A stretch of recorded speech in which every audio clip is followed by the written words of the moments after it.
Cette année, c'est le 100e anniversaire de la mort d'Édouard Vaillant, l'enfant de Vierzon, né le 26 janvier 1840. Issu d'une famille aisée, il est ingénieur des arts et manufactures diplômé de l'école centrale en 1862. Docteur ès sciences de la Sorbonne, il poursuit des études de médecine en Allemagne, mais la déclaration de guerre franco-allemande le contraint à rentrer à Paris avant de soutenir sa thèse. Pendant son séjour universitaire en Allemagne, il adhère à l'Association internationale des travailleurs de Genève et fréquente les milieux révolutionnaires où il rencontre Charles Longuet, Louis-Augustin Rochard ou encore Jules Vallès. Il découvre ainsi les thèses de Pierre-Joseph Proudhon dont il fait connaissance. Il deviendra docteur en médecine durant son séjour à Londres. Histoire en Berry lui rend donc hommage toute cette semaine avec Michel Pinglot, président des Amis Berrichons de la commune de Paris. Une fois élu conseiller de Paris, Édouard Vaillant sera nommé délégué à l'instruction. Découvrons aujourd'hui avec Michel Pinglot quelle a été son action. Édouard Vaillant a fait partie de la commune, tout bêtement au départ en faisant partie de la garde nationale, lui, l'intellectuel, l'ingénieur, le médecin, et il était donc très écouté.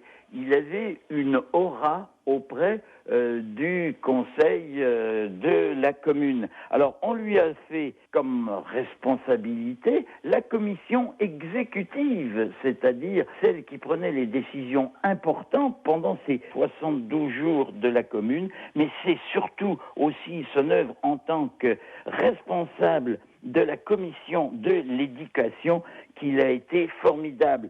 Il est le promoteur du premier décret établissant l'égalité du salaire entre femmes et hommes dans l'enseignement primaire, absolument novateur. Il a été aussi un des partisans de ce qu'on appelait l'éducation intégrale, c'est-à-dire que pour les enfants, alors bien sûr, il a été pour l'école laïque, séparation des églises et de l'État, et pour l'éducation des enfants, à la fois les matières essentielles, mathématiques et français, mais aussi associer dans l'éducation de l'enfant le travail manuel. Alors, donc, il sera délégué de l'enseignement du 21 avril jusqu'au dernier jour de la commune, parce qu'il a tenu soit à l'hôtel de ville, soit les dernières réunions de la commune à la mairie du 11e arrondissement